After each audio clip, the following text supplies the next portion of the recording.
On a snowy Christmas Eve, a lonely old man stepped into a small cafe just to warm up, but what he found inside would reignite everything he'd forgotten about life, love, and purpose. Days later, when powerful executives tried to shut that cafe down for being too kind, he did something no one saw coming. Before we go back, tell me where you're watching from and subscribe, because tomorrow's story will melt your heart. The snow fell thick and quiet over the city that Christmas Eve, blanketing the streets in white silence. Most shops had long since closed, their windows dark except for the occasional string of colored lights left burning through the night. But on the corner of Maple and 3rd, one small cafe still glowed warm against the cold. Harrison's Café, its windows fogged with heat, golden light spilling onto the snow-covered sidewalk. Robert Harrison stood across the street for a moment, collar turned up against the wind, watching the cafe through the falling snow. He was 78 years old, with silver hair that stuck out from under his wool cap and deep lines around his eyes that came from decades of both worry and laughter. To anyone passing by, he was just another old man seeking warmth on a bitter night. No one would guess that he'd built this place and 42 others like it from nothing. He crossed the street slowly, his boots crunching in the fresh snow, and pushed open the door. The warmth hit him first, and then the smell: coffee and cinnamon, butter and vanilla. A small bell chimed above the door. The cafe was half full, maybe 20 people scattered across the worn wooden tables. In the corner, a young couple shared a piece of pie. Near the window, an elderly woman sat alone with a book. At the counter, a man in a threadbare coat nursed a cup of coffee, his hands wrapped around it for warmth. Evening, came a voice, bright and welcoming. "Cold enough for you out there?" Robert looked up to see a woman in her late 30s, dark hair pulled back in a practical ponytail, approaching with a menu and a smile that reached her eyes. Her name tag read Joyce, manager. "Cold enough," Robert agreed, his voice gravelly. "Just a coffee if that's all right." "More than all right, that's what we're here for." Joyce led him to a table by the window, the one with the best view of the street. "Regular or decaf?" "Regular. At my age, sleep's overrated anyway." Joyce laughed, a real laugh, not the customer service kind. "I'll bring you something special. You look like you could use it." As she walked away, Robert settled into the chair and looked around. The cafe had changed very little in the 15 years since he'd stepped back from day-to-day operations. The same Edison bulbs hung from the ceiling. The same mismatched chairs surrounded tables that had been refinished so many times they'd taken on a character of their own. The walls were covered with community notices: lost cats, guitar lessons, a hand-drawn poster for a church choir looking for members. And there near the door, something new, a small chalkboard that read "Pay it forward, buy a coffee for someone who needs it." Below it, a cluster of paper coffee cups hung on strings, each one representing a prepaid drink for anyone who couldn't afford one. Robert felt something tighten in his chest. Joyce returned with his coffee and a slice of apple pie he hadn't ordered. "On the house," she said, setting it down. "Anyone spending Christmas Eve alone in a cafe deserves pie." "I'm not alone," Robert said quietly, looking around at the other customers. "Plenty of people here." Joyce followed his gaze and smiled. "You know what, you're right." She pulled out the chair across from him. "Mind if I sit for a minute? It's been a long shift, please." She sat with a grateful sigh, cradling her own mug of coffee. "So what brings you out tonight?" "Family, all busy." Robert took a sip of his coffee. It was perfect, rich and hot without being bitter. "My wife passed away 3 years ago. No children. I suppose I just wanted to be somewhere that felt alive." Joyce's expression softened. "I'm sorry about your wife, but I'm glad you came here." She gestured around the cafe. "We try to keep it open on holidays. Someone should be here for the people who need a place to go." "That's kind of you." "It's not kindness," Joyce said. "It's just right, you know. My husband died 5 years ago. I know what it's like to have nowhere to be on Christmas. This place saved me that first year." She looked down at her coffee. "So now I try to save other people, I guess." Before Robert could respond, a young man appeared from behind the counter, early 20s, with tired eyes but quick hands. His name tag read Tom. "Joyce, we're getting low on whipped cream, and that family in the back just asked for 5 hot chocolates. I'll get more from storage. Can you check on table 7? I think they've been waiting a while." "On it." Tom moved off with practiced efficiency. Joyce stood. "Sorry, duty calls, but enjoy the pie, okay?" "And if you need anything, I'll wave," Robert said. "Thank you." She squeezed his shoulder as she passed, a small gesture that felt enormous in its genuine warmth. Robert ate his pie slowly, savoring each bite. The apples were soft and sweet, the crust buttery and flaked just right. Through the window he watched the snow continue to fall, covering the city in clean white silence. Inside the cafe hummed with quiet life, the hiss of the espresso machine, the clink of spoons on saucers, the low murmur of conversation. At the table next to him a woman was reading to a small child from a worn picture book. The child's eyes were heavy with sleep, but they fought to stay awake, drawn in by the story. At the counter, an older man, possibly homeless, judging by the 3 layers of coats, was working through a bowl of soup, eating slowly as if to make it last. Betty, the older waitress with kind eyes and quick movements, was refilling the homeless man's coffee without being asked. She leaned in and said something that made him smile. This, Robert thought, this is what it was supposed to be. 50 years ago, when he and his late wife Eleanor had opened the first Harrison's Café, they'd had a simple philosophy: make good food, charge fair prices, and treat everyone like family. The cafe had been Eleanor's dream, really. She'd grown up poor, the daughter of factory workers, and she'd never forgotten what it felt like to stand outside a fancy restaurant, looking in at a world she couldn't afford. "Nobody should feel like they don't belong," she'd said. "Not in our place." And for 30 years that's what they'd built, a place where everyone belonged. The business had grown, multiplied, spread across the state, but as Robert had gotten older and eventually stepped back, a new management team had taken over. Young, ambitious people with MBAs and market research and strategies for brand positioning. They were good at what they did. Profits were up, the company was expanding faster than ever, but something had been lost in translation. Robert was pulled from his thoughts by a sudden flicker, once, twice, and then the lights went out completely. The cafe fell into darkness, broken only by the ambient glow of the snowy street outside. For a moment there was silence. Then a child's voice. "Mommy, what happened?" "Just a power outage, sweetie. It's okay." Joyce's voice cut through the darkness, calm and clear. "Everyone stay seated, please. We've got this. Tom, can you grab the emergency candles from the back? Already on it." Within minutes, tea lights and pillar candles began appearing on every table, transforming the cafe into something that looked almost medieval, flickering shadows on the walls, faces half-lit and mysterious in the golden glow. The espresso machine was dead, but Joyce moved behind the counter anyway, pulling out a camping stove that she must have kept for exactly this kind of emergency. "We can still heat water," she announced. "So tea, hot chocolate, and instant coffee are still on the menu, and the pie's still good." This got a few laughs. Betty was already moving through the cafe, distributing candles and blankets, actual blankets that appeared to have been stored somewhere in the back. "Where did those come from?"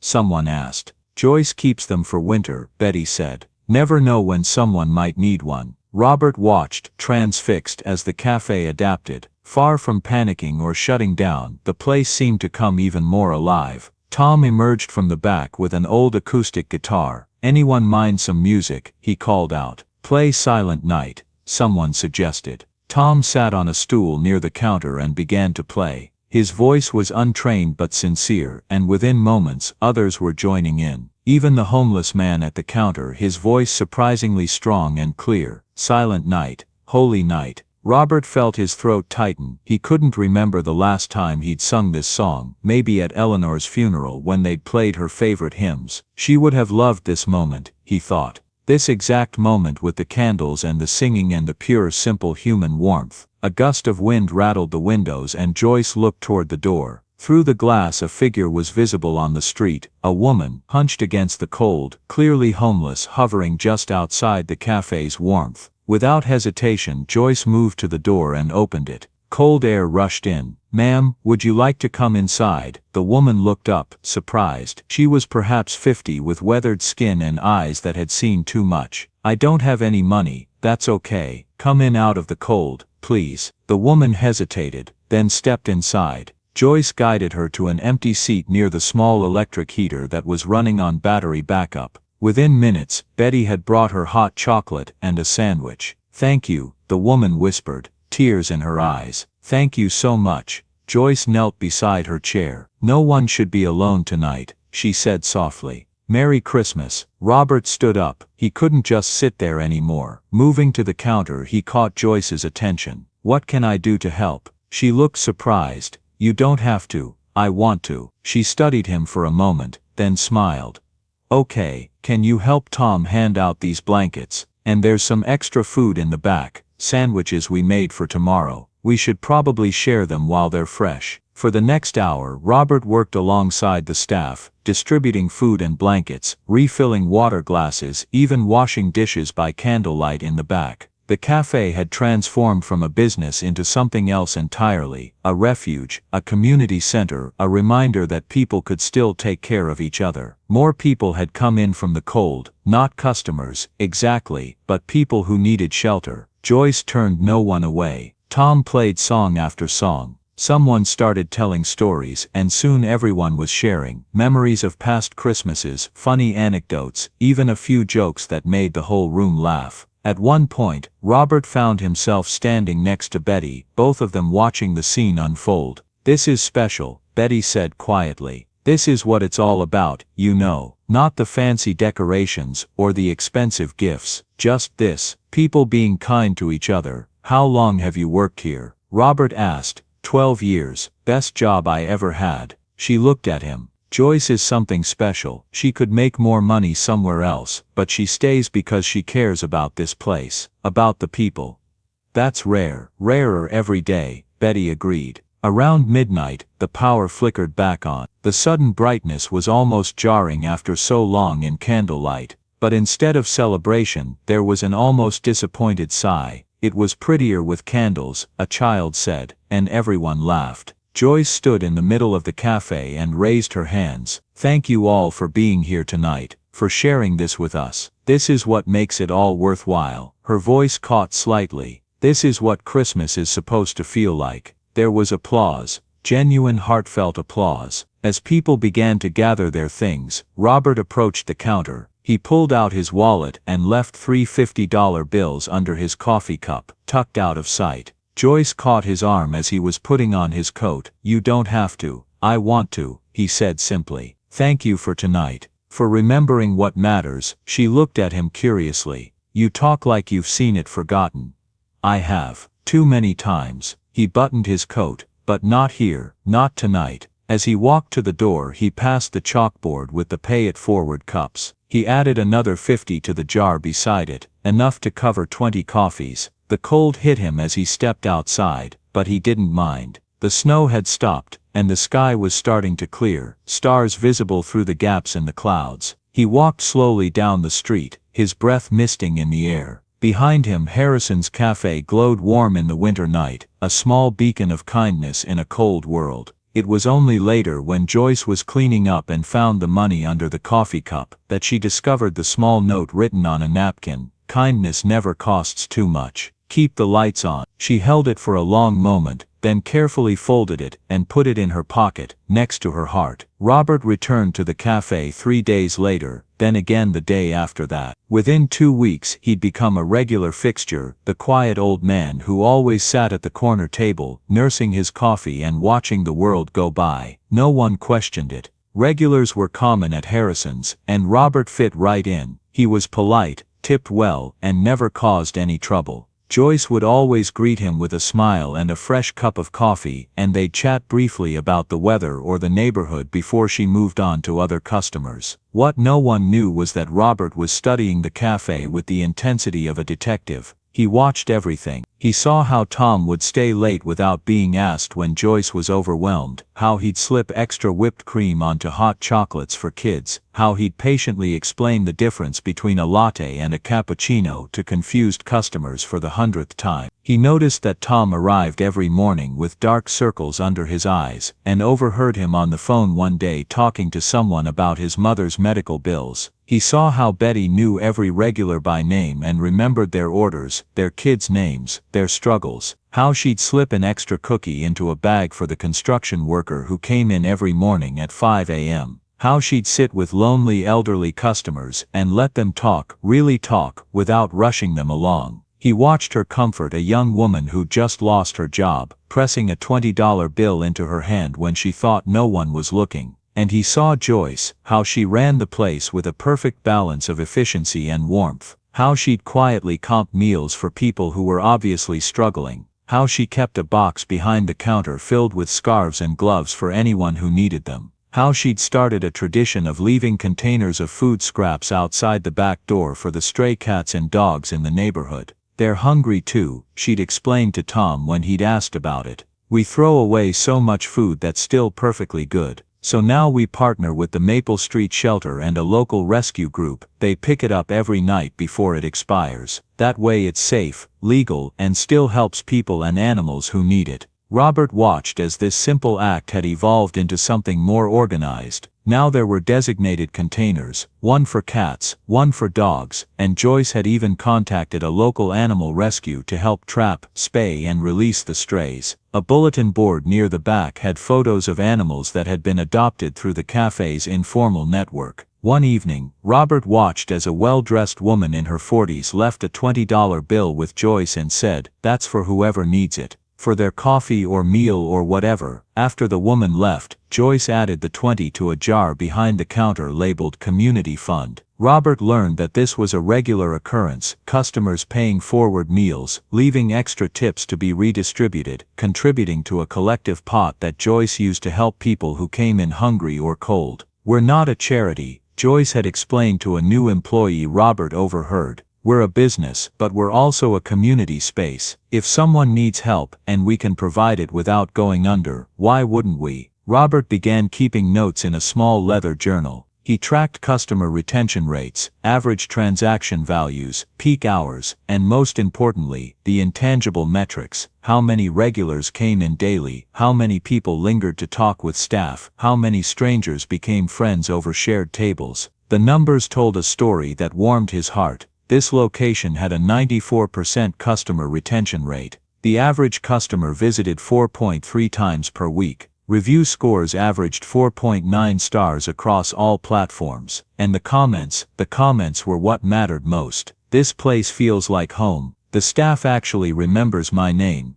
I was having the worst day and the manager noticed and just listened. Didn't try to fix it, just listened. They helped me when I had nothing. Now I'm back on my feet, and I come here every day to pay it forward." This was it, Robert realized. This was what he and Eleanor had dreamed of, what they'd built in the early days before committees and market research and brand strategies. This was the soul of Harrison's Café, still alive and beating in this one small location. But how many other locations had lost it? Robert began visiting other Harrison's cafes across the city, always in his disguise as just another elderly customer. What he found troubled him deeply. The newer locations were cleaner, more modern, more profitable, and completely soulless. The staff were efficient but distant, trained to execute transactions rather than build relationships. The decor was stylish but sterile, all matching furniture, carefully curated art, mood lighting designed by consultants. The menus had been elevated to include artisanal this and handcrafted that, with prices to match. A simple coffee that cost $3 at Maple Street was $5.50 downtown. The community boards were gone, replaced with carefully curated art pieces that said nothing. The pay-it-forward programs had been discontinued as off-brand.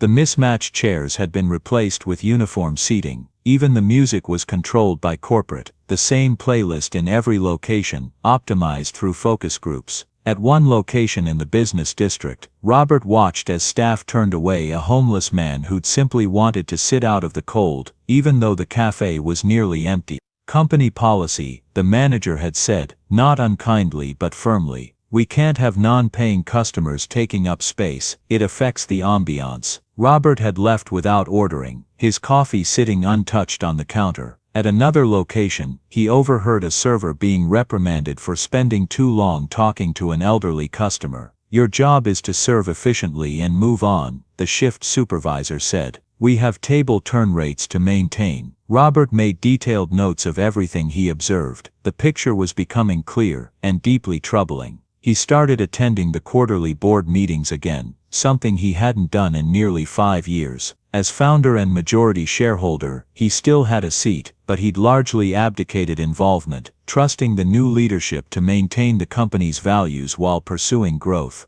That trust, he now realized, had been misplaced. At a quarterly review meeting in late January, he sat in the back of the conference room and listened to the new executive team present their brand evolution strategy. Harrison's is moving up market, announced Sharon Reeves, the 42-year-old CEO who'd taken over 3 years ago. She was sharp, competent, and genuinely talented, but she'd never worked in a restaurant before Harrison's. Her background was in luxury retail. We're competing with premium coffee chains now. Our customer demographic is shifting toward young professionals with disposable income. To do that, we need to position ourselves as premium, not pedestrian. The slides showed glossy photos of remodeled cafes, sophisticated menu items, and demographic data. Profit margins were up 23% in locations that had implemented the new strategy. Same-store sales were up 18%. The stock price had nearly doubled. What about the community aspect? Robert had asked quietly from the back of the room. The programs that made Harrison's a gathering place. Sharon had smiled, politely but dismissively. Those programs were valuable in their time, Mr. Harrison, and we appreciate the foundation you built. But markets evolve, customer expectations evolve, we have to evolve too, or we become irrelevant, added Charles Mitchell, the 52-year-old regional director, who'd been instrumental in implementing the new strategy. Mitchell was former military, efficient and disciplined. He ran his region like a well-oiled machine. The soft stuff, the charity aspects, the pay-it-forward boards, the casual atmosphere, it doesn't align with where we're going. It actually works against us. High-end customers don't want to sit next to homeless people or have their coffee subsidize someone else's meal. But those high-end customers aren't loyal, Robert had pointed out. They'll go wherever is trendy next month. The customers who actually build a business are the ones who feel connected to it. With respect, Mr. Harrison, Sharon said, her tone gentle but firm. Loyalty metrics show strong performance in our renovated locations. Mobile app usage is up, rewards program enrollment is up, social media engagement is up. Those aren't loyalty, Robert said. Those are transactions. The room had gone quiet. Sharon exchanged glances with Mitchell. Mr. Harrison, she said carefully, I know change is difficult, especially when it involves something you built. But the data supports our strategy. We're not destroying Harrison's, we're evolving it. Robert had said nothing more. What could he say? The numbers supported them. The strategy was working, but was it? He thought about Joyce's Café, still clinging to the old ways. It was profitable, not spectacularly, but steadily. More importantly, it was loved. People came there not just for coffee but for connection, for community, for a sense of belonging. Wasn't that worth something? Wasn't that worth protecting? One Tuesday afternoon in early February, Robert was at his usual table at Maple Street when Charles Mitchell himself walked into Joyce's Café. Robert recognized him immediately but sank lower in his seat, letting his newspaper shield his face. Mitchell looked around with the critical eye of an inspector. He checked the bathroom, examined the menu, ran a finger along a windowsill to check for dust. He photographed the community board, the pay-it-forward display, the somewhat worn furniture. Joyce approached him with her usual warmth. Can I help you? I'm Charles Mitchell, Regional Director. I should have called ahead, but I wanted to see the location in its natural state. Joyce's smile didn't falter, but Robert saw her shoulders tighten slightly. Of course, welcome. Can I get you something to drink? Just water, thanks. For the next hour, Mitchell made notes on a tablet while observing the cafe. Robert watched him watch the place, saw the disapproval forming in the tightening of his jaw, the way he shook his head almost imperceptibly at certain things. When the homeless woman from Christmas Eve came in and Betty immediately poured her a coffee and slid over a muffin without payment, Mitchell's frown deepened. He made a note on his tablet. When a customer pointed at the pay-it-forward board and asked to add 5 coffees, Mitchell actually sighed audibly. Another note. When Tom spent 10 minutes helping an elderly man understand how to order through the mobile app, explaining each step with patience, Mitchell looked at his watch pointedly. More notes. Finally, he called Joyce over to his table. Robert strained to hear their conversation. Miss Martinez, can you explain these programs to me? The pay-it-forward system, the free food for people who can't pay. He gestured vaguely toward where Betty was refilling the homeless woman's coffee again. The tolerance for non-paying customers. They're community outreach initiatives, Joyce said carefully. They build customer loyalty and strengthen our connection to the neighborhood. We've found they undermine brand positioning, Mitchell interrupted, his tone not unkind but immovable. Harrison's is moving toward a premium market position. These kinds of programs make us look like a charity operation. They cheapen the brand image we're trying to cultivate. With respect, Mr. Mitchell, these programs are why our customer retention is so high.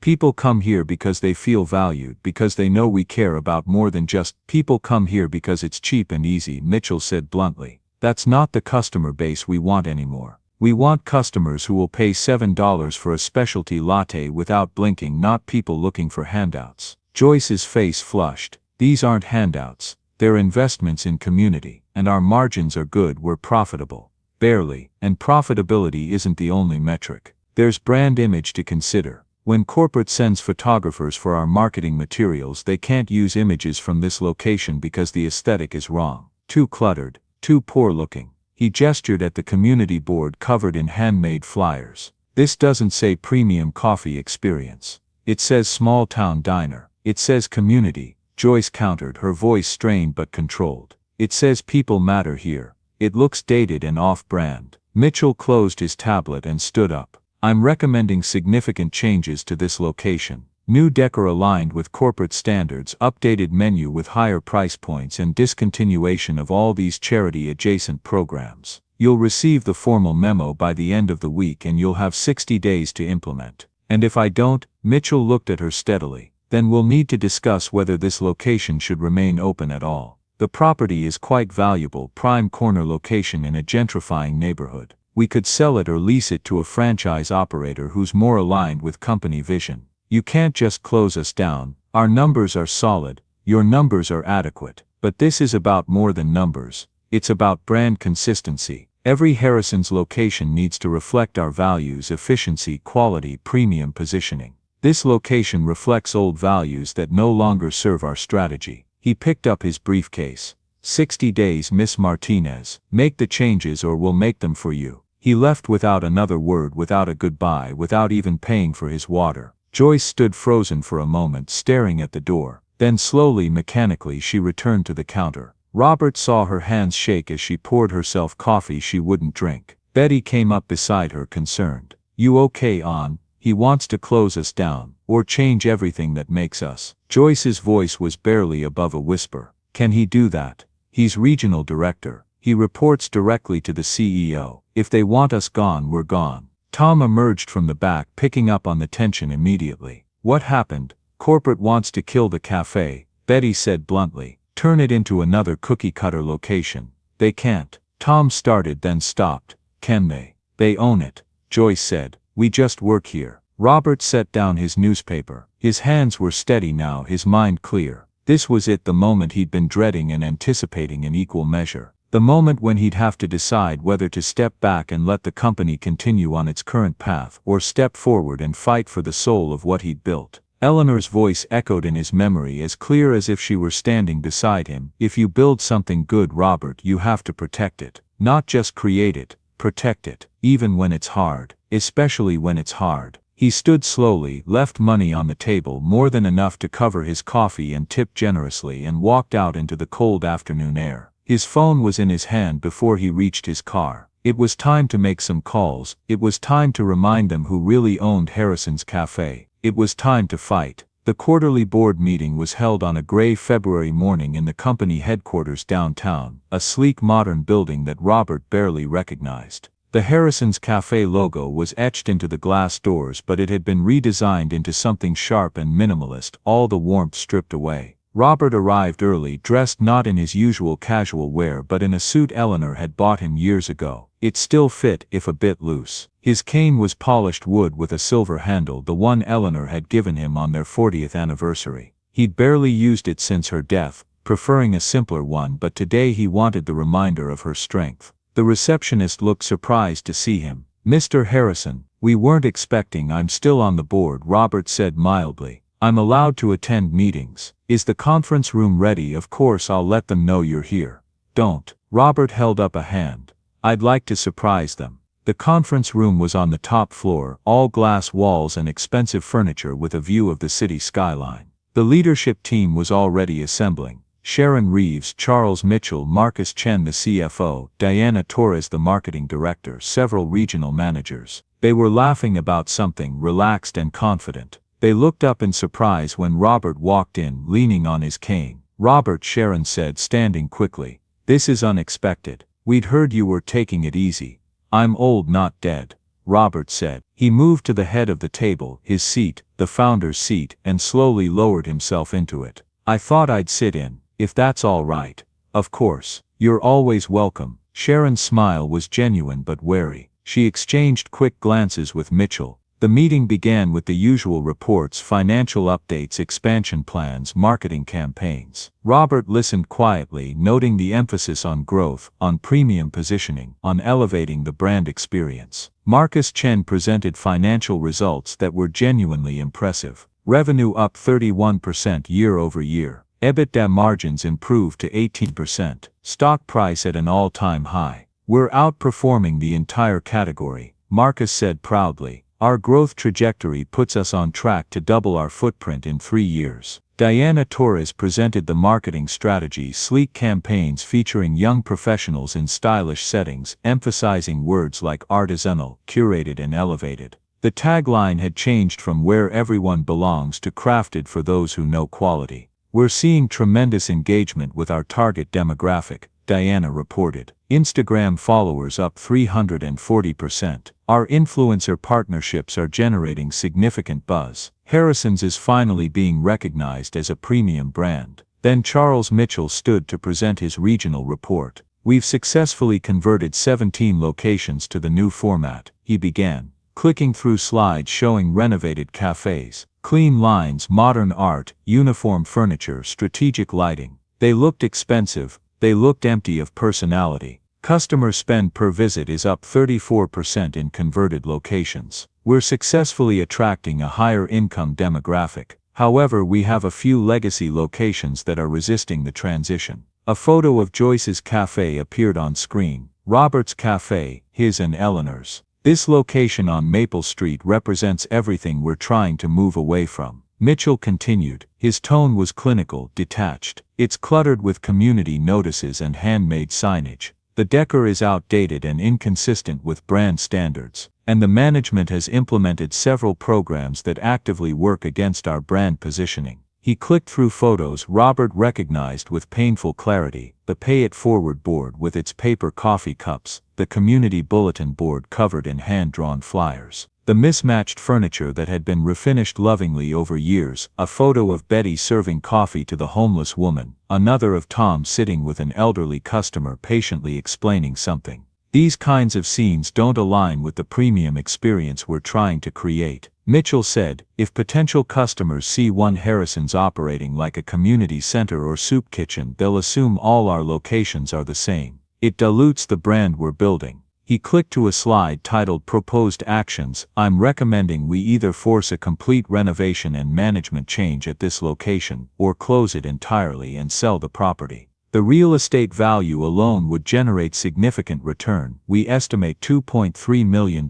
from the sale." "What's the financial performance of this location?" asked Marcus. "Profitable but below average compared to converted locations." Mitchell pulled up a comparison chart. "Average transaction value is 41% lower. Profit margin is 6.2% compared to 11.8% at our top-performing renovated locations. But total revenue?" Robert asked quietly. Everyone turned to look at him. Mitchell frowned. "Total revenue is adequate, not exceptional." "What's the exact number?" Mitchell tapped his tablet. "Annual revenue of $890,000, and your top-performing renovated location. The downtown location does $1.1 million annually." "With how much foot traffic?" Mitchell hesitated. "Approximately 180 customers per day." "And Maple Street?" Another pause. "About 245 customers per day. So Maple Street serves 36% more customers but generates 19% less revenue." Robert let that hang in the air. "Why is that?"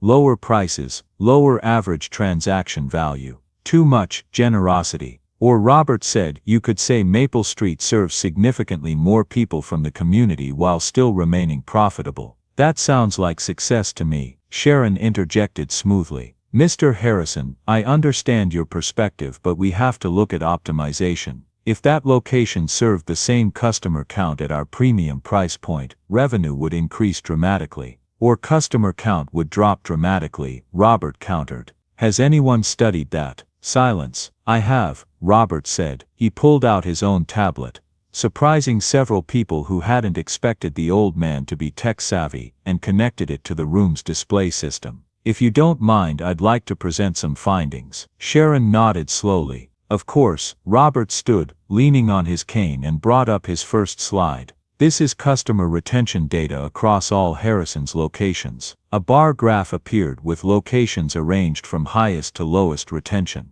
The Maple Street location, the one you want to close or gut, has a 94% customer retention rate. That's the highest in the entire system by a significant margin. He let that sink in before continuing. The average converted location, 71%. Your top performing downtown location, 68%. Mitchell's jaw tightened. Retention isn't everything. Revenue per customer is what isn't everything. Robert's voice sharpened. Retention is the foundation of sustainable business, but let's look at your precious revenue metrics. He clicked to the next slide. Here's customer lifetime value, how much each customer is worth over their entire relationship with Harrison's. Maple Street customers average 4.3 visits per week. That's 223 visits per year. Even at lower prices, that's $1,116 per customer annually. Another click. Downtown location customers average 1.8 visits per week, or 94 visits annually. At higher prices, that's $1,034 per customer. Maple Street customers are worth 8% more over time, and they're far less expensive to retain because they're already loyal. Marcus was leaning forward now, genuinely interested. I hadn't seen it broken down that way. Because you're looking at quarterly reports, not long-term value, Robert said, but there's more. He brought up customer review data. Maple Street has a 4.9-star average across all review platforms. Your converted locations average 4.1 stars. Want to know what customers say? He didn't wait for an answer. Text snippets from reviews appeared on screen. This place feels like home. The staff actually remembers my name and my order. I was having the worst day and the manager just listened to me. Didn't try to upsell, just listened. They helped me when I had nothing. Now I'm successful and I come here every day to pay it forward. My daughter calls this the Kindness Café. She's learning that businesses can care about people. Robert swiped to reviews from converted locations. Nice but impersonal. Clean but cold. Overpriced for what you get. Feels like every other coffee chain now. What happened to Harrison's? Used to love this place. Not anymore. The room had gone very quiet. But let's talk about brand image. Robert continued, his voice gaining strength. You say the Maple Street location damages our brand. I say it is our brand, or was until you started erasing it. He clicked to historical data. When Eleanor and I founded this company, we had 3 core values: quality, affordability, and community. Every decision ran through those filters. We grew from 1 location to 43 because people trusted us. Not because we were trendy, because they trusted us. Sharon shifted uncomfortably. Mr. Harrison, with respect, the market has changed since. The market always changes. Human needs don't. Robert's voice was firm. People still need places where they belong, where they're seen as people, not transactions, where they can go when they're struggling and find kindness instead of judgment. He clicked to his next slide, and the room went silent. It was security camera footage from Christmas Eve. The timestamp showed 9:47 p.m. The video began playing. No sound, but the images told the story clearly. The lights going out, candles being lit, Joyce moving through the darkness with purpose and grace, Betty distributing blankets, Tom with his guitar, customers sharing food with strangers, the homeless woman being welcomed inside, tears streaming down her face as Betty brought her hot chocolate. The whole cafe coming together, creating light in the darkness. Robert let the video play for 3 minutes before speaking. That, he said quietly, is what you want to eliminate. That sense of community, that kindness, that human connection. That's what you call off-brand. He turned from the screen to face the room directly. I call it the only thing that matters. Sharon was staring at the screen, her expression unreadable. Marcus looked thoughtful. Diana was wiping her eyes. Even Mitchell had lost some of his certainty. "This is actually remarkable," Sharon said softly. "It's sentimental," Mitchell argued, but his voice had less conviction now. "It's not a sustainable business model to give away products and services to people who can't pay.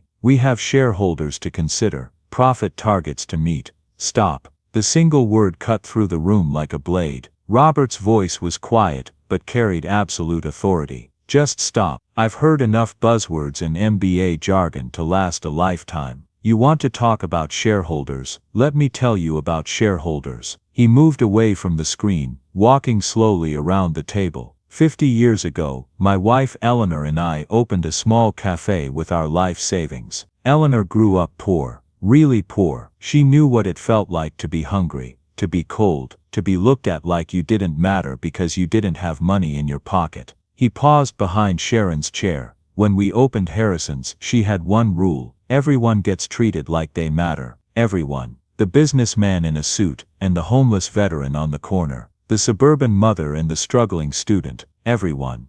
He continued walking. She'd give free coffee to people who couldn't afford it. She'd let broke college students study for hours over a single cup of tea. She'd hire people no one else would hire. Ex-cons trying to rebuild their lives, addicts in recovery, single mothers who needed flexible schedules. He stopped at the window looking out over the city. "People thought we were crazy. They said we'd go bankrupt in 6 months. Our accountant begged us to charge more, to be more selective about who we served, to stop wasting money on charity cases." He turned back to face them. "We didn't go bankrupt. We thrived. Do you know why?" Silent. "Because Eleanor understood something that every MBA program in the world seems to have forgotten. People don't just buy coffee. They buy the feeling they get when they walk into a place. They buy belonging. They buy the knowledge that someone gives a damn about them as human beings, not just revenue streams." His voice grew stronger. "And once people feel that, they come back. Again and again. They bring their friends. They recommend you to strangers. They defend you when others criticize. They become loyal, truly loyal, not just 'we had a good quarter' loyal. They become part of your story." He pulled out a folder he'd brought with him and set it on the table. "I've been doing research over the past 2 months. Want to know something interesting? In markets where we've converted to the premium model, we've seen short-term profit spikes followed by steady customer decline. The curves are almost identical across all locations." Marcus reached for the folder, flipping through the data. His expression grew more serious with each page. "People try our renovated locations once, maybe twice," Robert continued. "Then they stop coming. Know why? Because they can get the same overpriced coffee at 50 other places. There's nothing special about us anymore. We're just another chain trying to be something we're not." He looked directly at Mitchell. "But that Maple Street Café, people drive across town to go there. They schedule their days around it. They celebrate birthdays there. They mourn losses there. It's woven into the fabric of that community. You can't buy that kind of loyalty with marketing campaigns or Instagram influencers. You earn it by giving a damn." "Mr. Harrison," Sharon said carefully, "I understand the emotional attachment, but we have growth targets, expansion plans, investor expectations." "You have 42 locations," Robert interrupted. 42. "And you're so obsessed with growing to 100 that you're willing to destroy the one location that actually exemplifies what this company was supposed to be." He moved back to his seat at the head of the table and sat down heavily. "Let me tell you all a story. 3 months ago, I went to that Maple Street Café on Christmas Eve. I hadn't been there in years. I was alone grieving my wife, feeling like the world had passed me by." His voice grew softer, more personal. "The power went out that night. Instead of closing, the staff lit candles. They made hot chocolate on a camping stove. They brought out blankets for customers. And when a homeless woman appeared at the door, cold and hungry, they didn't hesitate. They welcomed her in, fed her, made her feel human." He looked around the table. "I sat there and watched people share food with strangers, watched customers pay for meals for people they'd never met, watched a young employee play guitar, while everyone sang Christmas carols together. It was the most beautiful thing I'd seen since Eleanor died. His eyes were wet now, and he didn't try to hide it. That night I remembered why we built this company. Not to maximize shareholder value or capture market share. We built it because Eleanor believed businesses should make the world better, not just richer. We built it because she wanted to create places where all people could feel like they belonged. He pulled out his phone and projected one more image onto the screen. A handwritten note on a napkin. Kindness never costs too much. Keep the lights on. I left that note for Joyce that night, Robert said. She kept it. And she's kept the lights on, literally and figuratively. While you've been chasing premium markets and higher margins, she's been building something that actually matters. Something that changes lives. Sharon was quiet for a long moment. Finally she spoke. What exactly are you proposing, Robert? I'm proposing we stop pretending we're Starbucks and start remembering we're Harrison's. I'm proposing we use the Maple Street model, not eliminate it. I'm proposing we implement community programs across all locations and actually measure their long-term impact on customer loyalty, brand strength, and yes, sustainable profitability. That would require a complete strategic pivot, Marcus said, but he didn't sound dismissive. He sounded intrigued. We'd have to retrain staff, redesign locations, change our entire marketing approach. Yes, it would. The board won't approve a reversal of the current strategy, Mitchell said. We've invested millions in renovations, in the new brand positioning. Shareholders expect. I'm taking back my proxy voting rights, Robert said quietly, and something in his tone made everyone freeze. For years I'd given the board full authority to act on my behalf, but that ended this morning. I still own 51% of this company. I just stopped letting others speak for me. I let you all run things because I thought you knew better, because I was tired,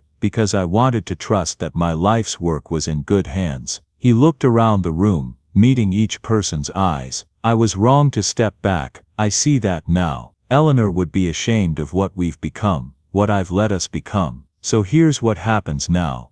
He straightened in his chair, and despite his age, despite the cane leaning against the table, he looked formidable. I'm resuming active oversight of operations, not forever, I'm too old for that, but long enough to correct course. Sharon, you're talented and I respect your business acumen, but you're going to start listening to people who actually understand why Harrison's mattered in the first place. Sharon nodded slowly. I'm listening now. Tell me more, Charles. Robert turned to Mitchell. You're being transferred. I don't know where yet, but it'll be somewhere you can use your efficiency skills without destroying the soul of an operation. You're good at logistics and systems. Go do that somewhere else. Mitchell's face went red. You can't just I can and I am. I'm the majority shareholder. You report to me whether you like it or not. Mitchell stood abruptly. This is insane. You're throwing away years of work because of some sentimental. Sit down, Robert said, his voice like iron.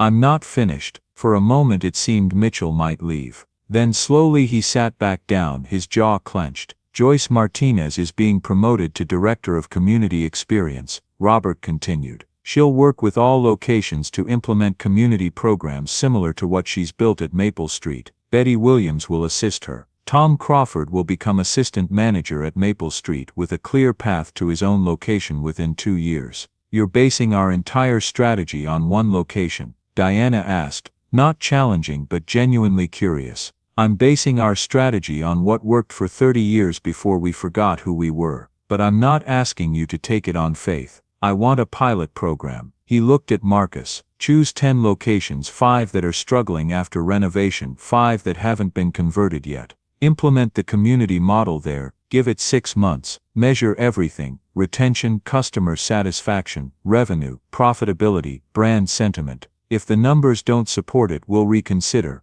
Marcus was making notes. That's actually reasonable. We can control for variables, establish clear metrics, but I want the current leadership to visit these locations regularly, Robert added. Not to inspect, to participate. Work a shift, talk to customers, understand what we're actually building. Sharon leaned back in her chair, studying Robert with new respect. You've thought this through.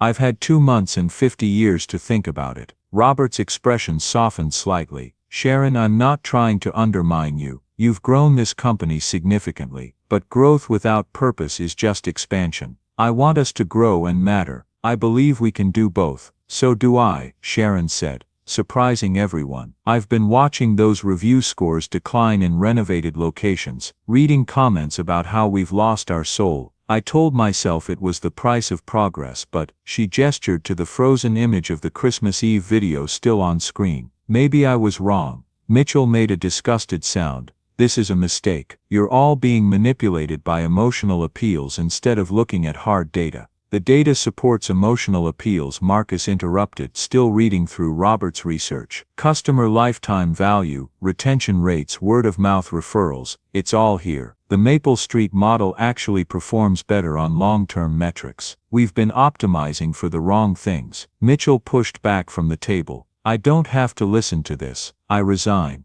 Accepted, Robert said calmly. HR will be in touch about your severance package. Mitchell grabbed his things and stormed out. The door closed behind him with a heavy thunk. After a moment of awkward silence, Sharon spoke. That was going to happen eventually anyway. He's excellent at execution, but he's never understood culture. Who can replace him? Robert asked. I have someone in mind, Sharon said. Margaret O'Brien. She ran operations before we promoted her to strategic planning. She's been pushing back on the aggressive renovation schedule. I think she'd be perfect for this transition. The Margaret O'Brien who used to manage Maple Street, Robert asked. You know her? Joyce told me about her. She's the one who gave Joyce a chance when she needed it most. Robert smiled. Yes, bring her in. Diana raised her hand slightly. If we're pivoting strategy, marketing needs to change too. The Crafted for Those Who Know quality campaign was designed for the premium positioning. It won't work for a community-focused approach. What would you suggest? Robert asked.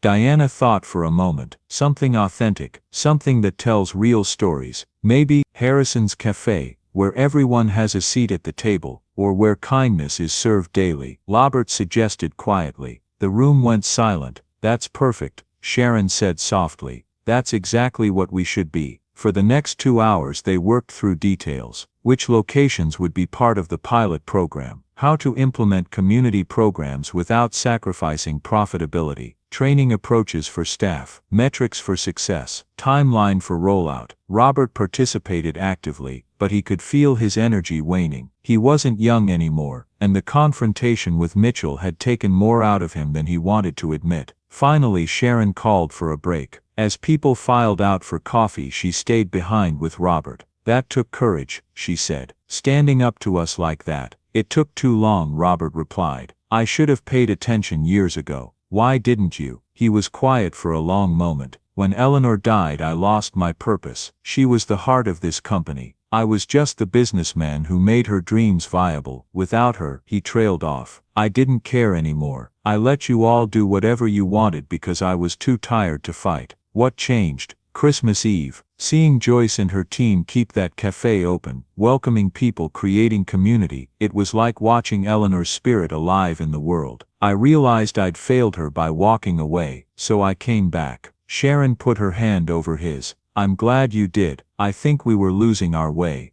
We were, but we can find it again. She smiled. With your help, I believe we can. Over the next 3 months, Harrison's Café underwent a transformation that was both radical and subtle, returning to its roots while adapting to modern realities. Joyce stepped into her new role with characteristic grace and determination. She traveled to the 10 pilot locations, spending days at each one, working alongside staff, training them in the community model, helping them understand that this wasn't just policy, it was philosophy. You're not just serving coffee, she told a staff meeting at the struggling downtown location. You're creating moments of connection. You're giving people a place to belong. That's what keeps them coming back. She instituted the Pay It Forward program at each location, the community boards, the food donation system for people and animals in need. She trained managers to look for the quiet person sitting alone, the customer who seemed to be struggling, the regular who suddenly stopped coming.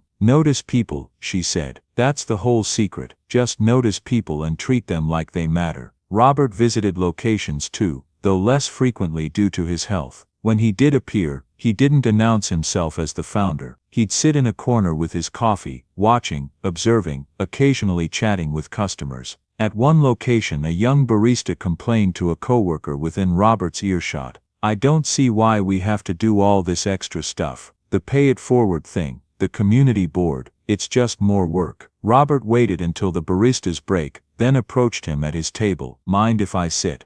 "Sure, I guess. I overheard you talking about the new programs," Robert said. "You think they're pointless?" The young man, his name tag read Jake, shrugged. "I mean, we're a coffee shop, not a charity. Why should we give stuff away for free?" "Let me ask you something," Robert said. "Why did you take this job?" "Because I needed money, but you could work anywhere." "Why here?" Jake thought about it. "I don't know, it's close to my apartment, I guess." "Will you stay here, or will you leave for something better when it comes along?" "Probably leave," Jake admitted. "It's just a job." Robert nodded. "Now let me tell you about a young man named Tom, who works at our Maple Street location. He takes care of his sick mother, works 2 jobs, could barely afford groceries some weeks." He pulled out his phone and showed Jake a photo of Tom smiling behind the counter. The manager at that location noticed he was struggling. She started letting him take home the food that would otherwise be thrown away. Customers started adding extra to their tips, specifically for Tom. The community fund helped pay for his mother's medication once. Jake looked uncomfortable. "That's nice, but Tom could work anywhere too." "But he stays because that cafe gave a damn about him when he needed it. Now he works harder than any employee I've ever seen because he's not just working for a paycheck, he's working for a place that treated him like family." Robert leaned forward. "The Pay It Forward program, the community board, they're not extra work, they're what transforms a job into something meaningful. They're what keeps customers loyal and employees engaged. They're what makes this place different from the 50 other coffee shops within a mile of here." He stood up, leaning on his cane. "You can view this as just a job and leave in 6 months. Or you can understand that you're building something, a community, connections, moments that matter. Your choice." He walked away, leaving Jake staring after him. 2 weeks later, Robert heard that Jake had started a program at his location to collect winter coats for homeless individuals. Joyce reported that he'd become one of their most enthusiastic advocates for the community model. The pilot program's results started coming in after 3 months. Marcus presented them at a board meeting with barely contained excitement. "Customer retention is up an average of 18% across all pilot locations. Customer satisfaction scores have increased by 22%. Social media sentiment has shifted dramatically. We're getting organic posts about kindness and community instead of just product photos." He clicked to the next slide. "But here's what shocked me. Revenue is actually up 7% on average, despite the fact that we're giving away more free products and services." "How is that possible?" asked one of the board members. "Volume and loyalty," Marcus explained. "More customers are coming in, and they're coming in more frequently." The lifetime value math Robert showed us was correct. A loyal customer who spends less per visit but visits constantly is worth more than a high-value customer who only comes occasionally. Sharon added, "And our costs are down. Staff turnover has dropped by 35% in pilot locations. That saves us significantly in training and recruitment costs." "What about the brand image concerns?" another board member asked. "The fear that community programs would make us look cheap." Diana pulled up social media analytics. "Actually, our brand perception has strengthened. We're being mentioned in articles about corporate social responsibility. We've been featured in local news segments. People are sharing stories about how Harrison's helped them. This is the kind of authentic marketing you can't buy." The vote to expand the community model to all locations was unanimous. Robert sat quietly through most of the meeting, occasionally offering guidance, but mostly letting the new generation of leadership run with the vision. He was pleased to see them not just accepting the community model but enhancing it, finding ways to make it even better. Sharon proposed a partnership with local schools to provide job training for at-risk youth. Marcus suggested a system for donating coffee and food to hospitals and fire stations. Diana developed a campaign highlighting real customer stories. They were making it their own, and that was exactly what Robert had hoped for. After the meeting, Sharon walked Robert to his car. "You're looking tired," she observed gently. "I am tired," Robert admitted, "but it's a good tired, like I've actually accomplished something."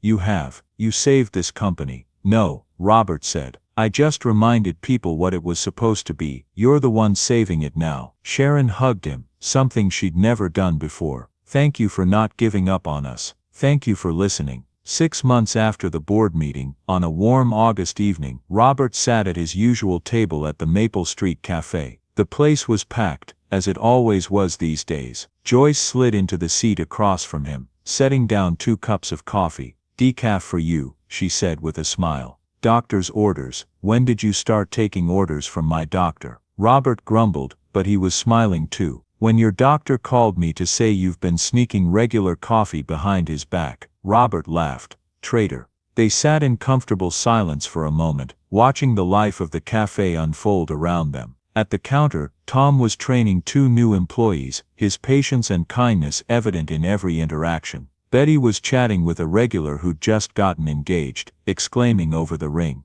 Through the window, Robert could see the outdoor patio they'd added, full of customers enjoying the summer evening. "I have something to tell you," Robert said quietly. Joyce looked at him, and something in his tone made her smile fade. "What is it?" "I went to the doctor last week. The cancer has progressed faster than they expected." He held up a hand to forestall her protest. "It's okay, I'm not afraid. I'm actually ready." "Robert, listen. I need you to know something. These past 6 months have been a gift. Getting to see this place thrive again, watching you step into leadership, knowing that what Eleanor and I built is going to continue, it's everything I could have hoped for." Joyce's eyes filled with tears. "How long?" "Maybe 3 months, maybe less." He squeezed her hand. "But I want to spend as much of that time as I can right here, watching you all do what you do best. We're going to miss you so much." "I'll miss you too, but Joyce, you have to promise me something. Anything. Promise me you'll keep fighting.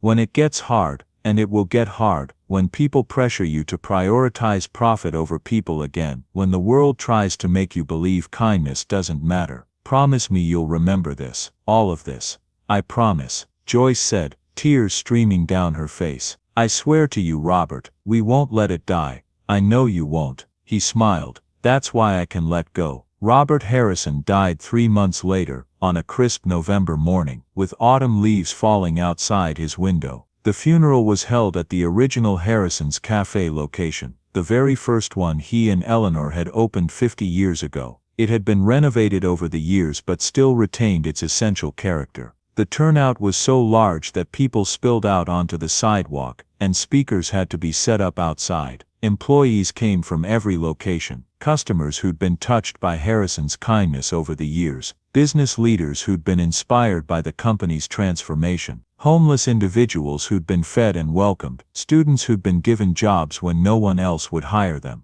Joyce gave the eulogy, her voice strong despite her tears. "Robert once told me that Eleanor believed money was a tool, not a goal, that the goal was a better world." She looked out at the crowd. Robert lived that truth. He built a better world, 1 cup of coffee at a time, and more importantly, he taught us to do the same. He could have stayed retired, he could have let the company drift away from its values. But when he saw what we were becoming, he came back. At 78 years old, grieving his beloved wife, tired and sick, he came back and fought for what mattered. She held up a piece of paper, the note Robert had left on Christmas Eve. "Kindness never costs too much," he wrote. And then he spent his last months proving it. Proving that businesses can be profitable and compassionate, that success doesn't require sacrificing your soul, that the best way to build something that lasts is to build something that matters. She looked at the photo of Robert and Eleanor that sat beside the podium, young and smiling, standing in front of their first cafe. Robert and Eleanor started with a simple dream: create a place where everyone belongs, where everyone is seen, where everyone matters. Her voice broke slightly. "They succeeded beyond measure, and now it's our job, our privilege to carry that dream forward. So today we don't just mourn, we celebrate. We celebrate a life lived with purpose, a business built on compassion, a legacy that will continue to change lives for generations." To Robert she raised her cup of coffee. "Thank you for showing us the way."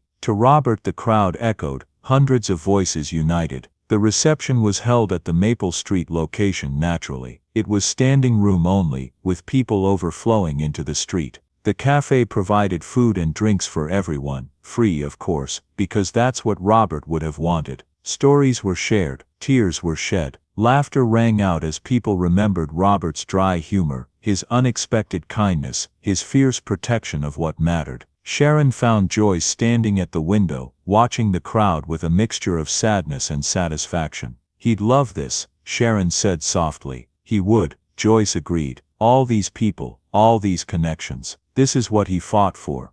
"I need to tell you something," Sharon said. "The board met yesterday. We want to establish the Eleanor and Robert Harrison Foundation, dedicated to helping other businesses implement community-focused models. We're funding it with 5% of company profits annually." Joyce turned to her, surprised. "That's incredible." "It's what he would have wanted, to spread the impact beyond just Harrison's." Sharon smiled. "We're also adding a new tagline to every Harrison's location. Want to guess what it is?" Joyce thought for a moment, then smiled through her tears. "Where kindness is served daily." "Exactly." Sharon put her arm around Joyce's shoulders. "He changed all of us, you know, made us better, made the company better." "He changed the world," Joyce said, "one cafe at a time." As the sun set over the city, painting the sky in shades of gold and purple, the lights of Harrison's Café glowed warm in the gathering darkness. Inside, people shared food and stories and comfort. Outside, a hand-painted sign had been mounted above the door, "Harrison's Café, where kindness is served daily." In memory of Eleanor and Robert Harrison, who showed us how to build something that matters, and in 1,000 small ways across the country, in cafes and businesses and organizations that had learned from Harrison's example, the revolution of compassion continued. Because Robert and Eleanor had proven something essential, that success without soul is hollow, that profit without purpose is meaningless, and that the truest measure of a life or a business is how many people feel more human because of it. The young woman pushed open the door of Harrison's Café, grateful to escape the cold November rain. She'd been walking for hours, job applications crumpled in her wet backpack, her last $3 in her pocket. The warm air and smell of coffee hit her like a physical embrace. She approached the counter hesitantly. Behind it, a young man in his late 20s smiled at her, genuine warmth, not the fake customer service kind. "What can I get you?" he asked. "Just do you have anything for $3? $3 gets you a coffee." And he glanced at her soaked clothes, her tired eyes. "And you know what? It also gets you this sandwich. Somebody paid it forward earlier." "Really, really?" He handed her a wrapped sandwich and poured her coffee. "Find a seat anywhere. Stay as long as you want. We've got outlets if you need to charge your phone." As she found a table by the window, she noticed the chalkboard near the door. "Pay it forward, buy a coffee for someone who needs it." Below it hung dozens of paper cups. At the next table, an elderly woman was reading to a young child. Near the counter, a man in a business suit was deep in conversation with someone who appeared to be homeless. Not a dismissive conversation, but a real one. Two humans connecting. The young woman pulled out her damp job applications and tried to smooth them out. She'd been looking for work for 3 months. No one would hire her, not with her record, not with her history. The manager, a woman in her 40s with kind eyes, approached her table. "I'm Joyce," she said. "I don't mean to pry, but are those job applications?" The young woman nodded, feeling defensive. "Is that a problem?" "Not at all. I just wondered, are you looking for work?" "Yeah." "Why?" Joyce pulled out a chair and sat down. "We're hiring, front counter, starting Monday if you're interested. Pay is $15 an hour plus tips, and we provide 1 meal per shift." The young woman stared at her. "You don't even know me." "No, but I know what it's like to need a chance." Joyce smiled. "Someone gave me one when I needed it most. Now I try to do the same. I have to tell you something. I have a record. Petty theft, 3 years ago." Everyone says no when they hear that. "Everyone isn't here," Joyce said gently. "Here we believe people deserve second chances, third chances, as many chances as it takes." She stood up. "Think about it. If you're interested, come back tomorrow and we'll do a proper interview. For now, just enjoy your coffee." As Joyce walked away, the young woman felt something she hadn't felt in months: hope. She looked around the cafe, at the community board covered in hand-drawn flyers, at the pay it forward cups, at the photographs on the wall of smiling staff and customers, at a plaque that read, "In honor of Eleanor and Robert Harrison, who taught us that kindness is not a business expense. It's the best investment we can make." Outside, the rain continued to fall, cold and relentless. But inside Harrison's cafe, where kindness was served daily, the lights stayed on. And somewhere in whatever place souls go when they leave this world, Robert and Eleanor Harrison smiled. Join us to share meaningful stories by hitting the like and subscribe buttons. Don't forget to turn on the notification bell to start your day with profound lessons and heartfelt empathy.